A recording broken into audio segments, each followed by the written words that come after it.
Hello and welcome to Property Summits, the only show to tune into for landlords, investors and developers alike, keen to keep up to date with the very latest in the property world. I'm Emma Birchley and joining me today are 5 experts who together represent a property portfolio worth an impressive £1.5 billion. First off, joining us from the other side of the world is property entrepreneur Paul Mahoney, founder of Nova Financial Group, which provides property investment advice with a particular focus on buy-to-let. And with me in the studio is Richard Bush, founder of the crowdfunding platform Crowdlords, which provides more people with the opportunity to invest in property. Also, John Howard, a real expert when it comes to property, having bought and sold more than 3,500 houses, apartments and developments in the UK. And Nicholas Warwick is here, a seasoned property developer and investor who is CEO of the world's largest international property forum. Last but certainly not least is Tony Gimple, who knows all there is to know about the private rental sector and is a leading advisor when it comes to tax planning. It's great to be with you all here today. As we know, there's a real housing crisis, isn't there? 345,000 homes, it's thought, are needed. How are you going to help, gentlemen? Well, it's 345,000 houses a year, not just a one-off, and that's before you even look at the need for social housing. There's something like 90,000 new social housing homes needed per year. And we all tend to think of local authorities as the enemy, and if you've been in the private rented sector for any time, actually for a long while, they have. They've been in the way, and there's been politics involved, left, right, centre, and can't make your mind up what tie you're wearing. But the truth of the matter is, there is a societal and a commercial and a business benefit of the pandemic. It suddenly made us all think, well, actually, we are just human after all. We're all exposed, we're all part of the same ecosystem. And there are a hell of a lot of people out there who, through no fault of their own, who suddenly can't get a job, can't buy a home, can't find somewhere to live. These aren't the won'ts, these are the can'ts. And then you've got refugee crisis. I mean, it's all self-made. And sometimes dealing with individual properties, individual tenants, be it HMO, ASTs, short tenancies, can be really difficult and really uncertain. In the last section, we talked about alternative funding and risk taking and being prepared to put your own house on the line, and then looking at the worst first. Where's your exit route? Oh, we didn't touch on passive and active investing, but there are real benefits to be gained by working with local authorities, particularly on leasebacks, where they in effect become the tenant. You can have the benefits of not having to worry about voids, not having to worry about finding the tenant, not having to worry about dilapidations, not have to worry about referencing. All right, the rents may not necessarily be as high as you might get as an individual landlord. Some are, Tony, some are, and sometimes you get a small grant as well on top. Absolutely. We've got that situation at the moment. The one thing I would say is this government, when it came in, a year and a half ago now, the top of their agenda was housing. And they have done and are doing their very best to try and close the gap, the housing gap in terms of the haves and have-nots. And so on, and to the point that you would never believe that a Conservative government would allow councils to build homes, and that's exactly what they've allowed. Margaret Thatcher sold them all off, and this government, a Tory government, allowing councils to build their own homes because they realise it's such a serious situation. And on top of that, they've done all sorts of initiatives, as we know, the Help to Buy, 95% guaranteed mortgages. All these incentives they're doing because they realise we are in a housing crisis. And during this COVID we've had, it's very interesting that they managed to take all the homeless nearly off the streets. So they can do it, we can do it. Some, unfortunately, don't want to come off the streets, and that's another issue as well. But we can do a lot more than we've done, that is for sure. It's a massive, massive subject. How much do property developers find that working with local authorities is easy? Is that a good relationship? It's been really tricky. It's been really tricky. Getting easier. Yeah, and one of the things I would say is speed. The problem with anything to do with the government, to do with housing associations normally, is that it takes forever. If you're selling them some land, it takes forever. I'm at the moment buying some portfolio off a housing association. It's taken forever just to get the contracts. And that's their problem. They don't, unfortunately, they are more so now thinking like a private entrepreneur, but only just. They are changing, but they're changing very, very slowly. And what the government needs to do, and has tried to do, and it's so hard for a government, is to speed up the process of planning, which is what they're trying to do with permissive development and so on, and also speed up other issues. But it's very hard for a government to do that. We've seen from the lease side, and I know Tony's got some interesting points on leases with local authorities, and what a developer or an investor wants is a long lease. So what the local authorities need to do is they need to come up with reasonably paying leases to investors and landlords so that they can forget about their property, let the council run it, and you get a reasonable return. And if they can create that sort of situation, it'll be a win-win and the market will flourish. We've not quite seen that in all of the areas we work, but in Berkshire we've got a site where the council have recently employed a housing procurement officer who's come from the private rental sector, so from letting agents, and he's working for the council, kicking them up the bottom inside the council, saying, well, this is what we need to do. And he's managed to orchestrate in this area a higher level of rent payable to landlords, and he's now getting the stock needed that the council need to put tenants in. So it's getting there slowly. So it's getting there slowly. I mean, is it growing though? It is. It's growing. There's something called relational partnering, where the public sector is working with the private sector, so effectively insourcing all of the expertise, let's say, we have, in order to speed up the processes. And you can get anything probably from 3-year leasebacks all the way through into some cases 25-year. Yeah, I've got one at the moment that's 25 years with the council. They're talking about 25, which is amazing, isn't it? Explain leaseback. Words, a few syllables. So in other words, a developer, say, or a landlord, will buy, a block or individual premises. So it gives the council a lump sum to build more, and then the local authority then effectively you're leasing that premise back with the tenants in situ, and that can have a value to a pension fund or a REIT, of up to 9 times the value on the gross rental income on the market.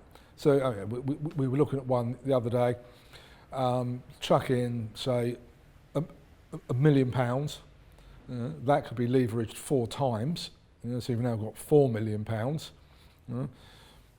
Within a year or two, pension fund or a housing association, a REIT even, could that'd be worth 9 times that. So for a simple, a simple £1 million investment, when I say simple, the first million is always the hardest. You've suddenly got something in short order, worth £9 million, housing people, getting your rents paid, and very little aggravation compared to the typical private landlord of, tenants and toilets are hard work, which they are. And again, that's something we'll probably cover in other sessions. And Tony's saying that it's, ultimately it can be a win-win. Yeah. With the pension funds and the institutional investors, they expect a lower yield for the security of a longer lease. So that can be a win-win for the council because they can pay a lower level of rent, but in return they give a longer lease. So that's a win-win because the council then saves money on rents, it is more affordable for people moving into them, and the institutional investors get a packaged product at a yield that they're expecting. So this is an area of the market that we really expect to see take off in the next 5 to 10 years. I mean, as businessmen, you want to make money, but at the same time, we're talking here about trying to, provide more housing. Is it something that's mutually beneficial? I think it's beneficial for everyone, but the one question, Richard, presumably with your background and your funding background, if you can rent to a local authority which can never go bankrupt, hopefully, never, famous last words, Yeah. presumably you would be able to attract lower interest rates on that than you would, say, let's say to just a short hold tenancy for a year. Yeah, you would. I don't know how significantly lower it would be, but you would certainly command lower cost finance. I think that for me, from our point of view, I would love us to do projects that are driven by local authorities but funded by the local community. For me, it's the perfect thing. But I find local authorities are very slow to innovate and opaque, so you don't know who you need to talk to. Do you talk to the housing officer or the social housing? You don't They know don't have a where web to page, go. do they? It says, contact us here It's so for difficult. housing needs. But if they were more Too innovative, simple. I think there's so much more that they could do I using... think they're starting to. Yeah, well, maybe I that think you're right. changes when they realise these relationships can build up. They'll realise we need a one person or one department that people know where they're going to as developers or property people. It's always been a black box, And- isn't and it? there's- How do you deal with the council? And at the end of the day, there's more aspirational councils and councillors and chairmen of councils than sometimes. So not every council in the country is the same. Some are more forward thinking than others. And Paul, you've got all your when you're renting these your clients' properties out and so on, presumably you'd love to have a council tenant for 3 years signed up, wouldn't you? Yeah, I think the difficulty we've always had is finding those types of properties that tick all the right boxes from an investment perspective as well. Which doesn't mean it doesn't exist, but if you can find something that actually makes sense as an investment, is in a decent location and has all the right things happening in that location, then yeah, obviously it would be ideal. A lot of our clients, for example, ask for more socially aware type investments, and sometimes that's hard, because I suppose we're a bit more commercially minded. It's all about making money at the end of the day, really investing. But if you can tick both boxes, then all the better. Because I think a lot of people are much more socially aware than, well, the general populace, I think, is more socially aware than ever before.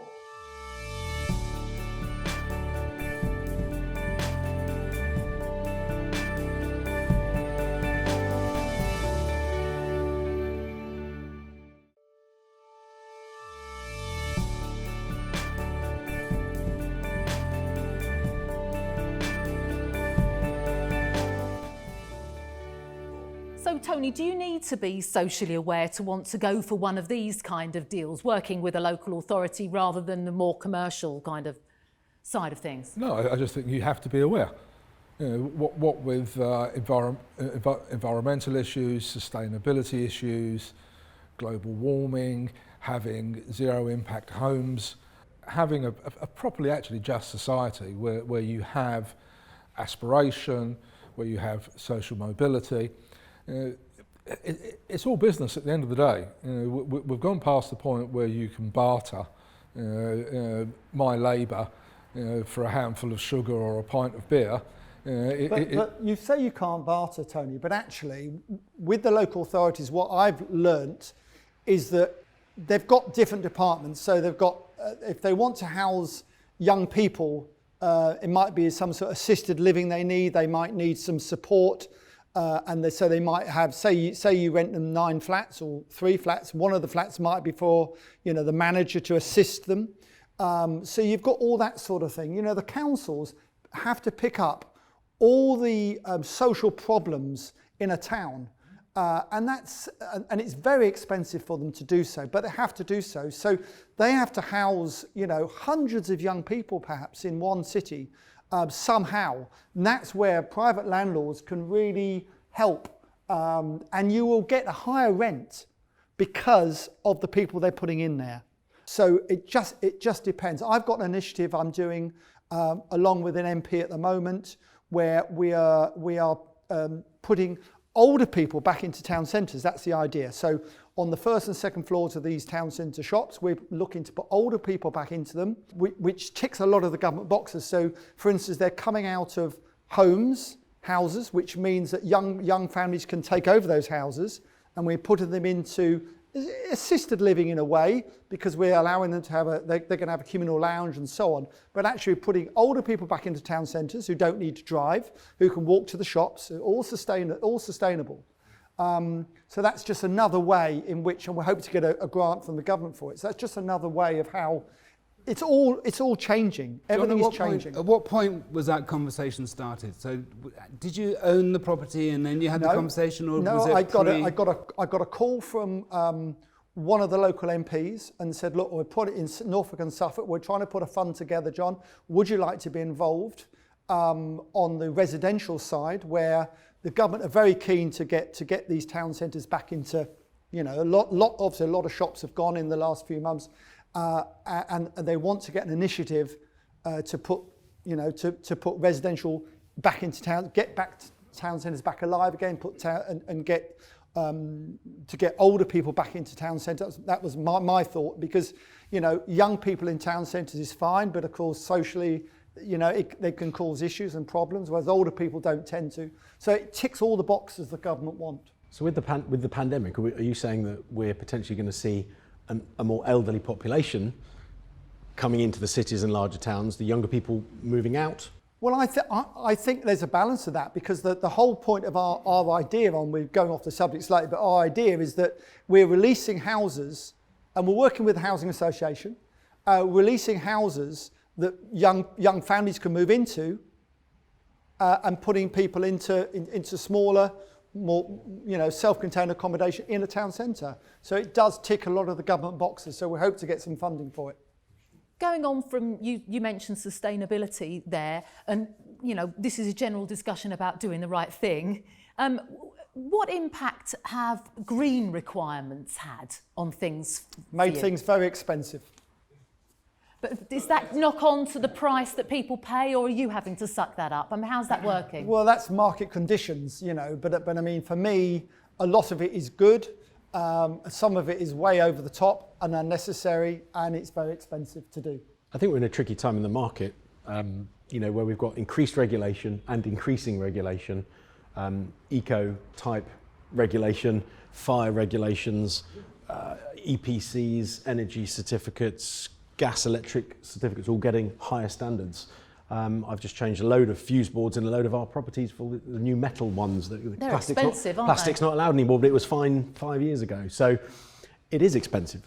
As John's saying, the margins are getting smaller. Things change, but we're also becoming more aware just how vulnerable we are, as a species, as a society. You can survive 3 minutes without oxygen, 3 days without water. Yeah, well, I've got some tenants that haven't paid for 6 months. They've survived as well. I'm not suggesting that's right either. The government have let them stay there. No. I can't get them out. Is that fair? No, it's not. No, it's absolutely. But with rights come responsibility, and if the pendulum swings too far, for the tenant way, who's going to pay your interest bills? Exactly. So it has to be properly inclusive. Now, I suspect that it won't be overly long before the tax breaks that we've all enjoyed, things like being able to deduct certain amounts of finance costs or all of your finance costs, will move towards, you'll get the breaks, if you, work with certain people, have more environmentally friendly properties. A classic case was with electric cars. You could buy your electric car through your company, and, get 100% write down and pay absolutely virtually nothing for it. I think you'll find that's changing now. Suddenly, everyone's going to be buying electric cars. So the government thinks, right, okay, now we've got to get the money back. Don't need to incentivise them in quite the same way. Correct, and it will almost be the same, I suspect, with moving from the big build-to-rent schemes to the smaller build-to-rent, for the smaller developers, and they'll offer almost certainly a load of breaks, tax breaks for doing the right thing until everyone's done the right thing.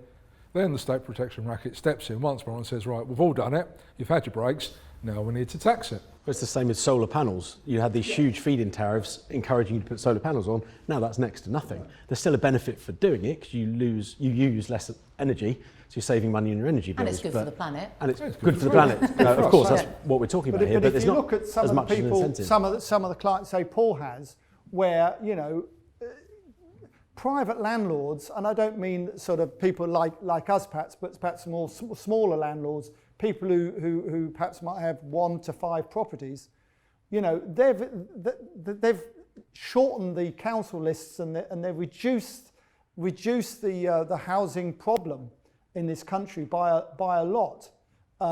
And really, I don't think that's been appreciated by the government. I think individual landlords are massively underutilised in solving this problem.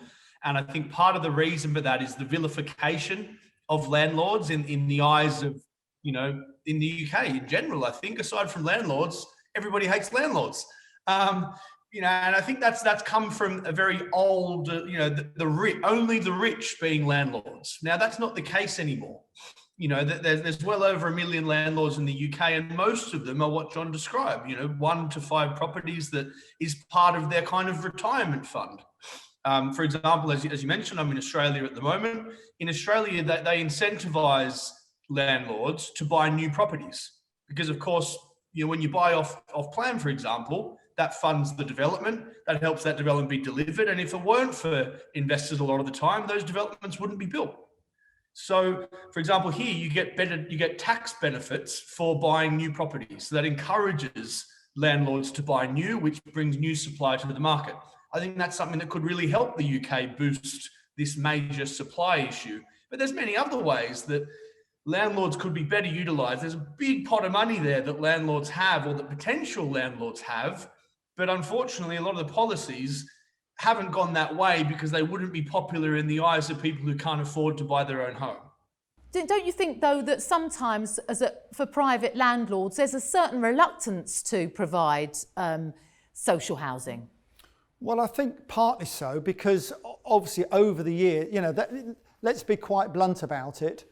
In certain cases, you can rent to a private person and you can have a nightmare. We've all had them.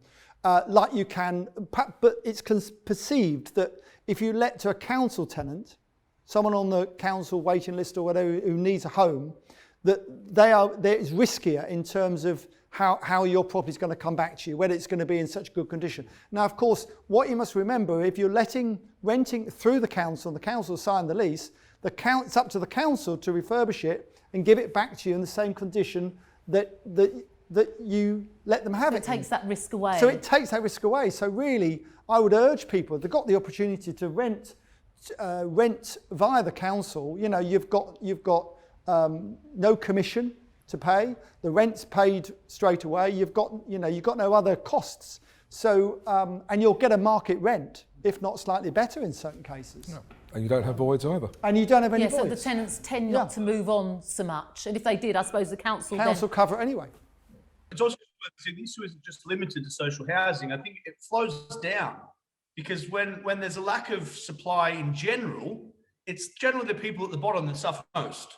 Yeah. So if there was more supply at the top end or the middle end, there'd be more social housing available for people at the bottom end as well. So it can be done at many levels throughout the property market when it comes to values and all that sort of thing. And I think obviously what needs to happen as well is, we've talked about this, but more actual building of properties, because last year, this pandemic has seen the number of properties being built, really reduced from the targets. Well, it goes back to the problem with not only government incentives, but local authority throttling planning processes, but where are the grants to help smaller builders come back to the market in force? As we've mentioned a couple of times today, the bigger house builders make up 70-80% of the market of house building, and that's housing estates with new build houses. That doesn't help people that can only afford a 1-bed flat or a studio. So the smaller developers need help to build more property faster. And that's a big part of the problem. What the government are hoping is that these housing associations, who some of now are like new house builders, really. Yeah. What they do, and they're hoping that they will plug the gap between the 220,000 houses that are built average every year. Last year was 150,000 because of COVID and so on.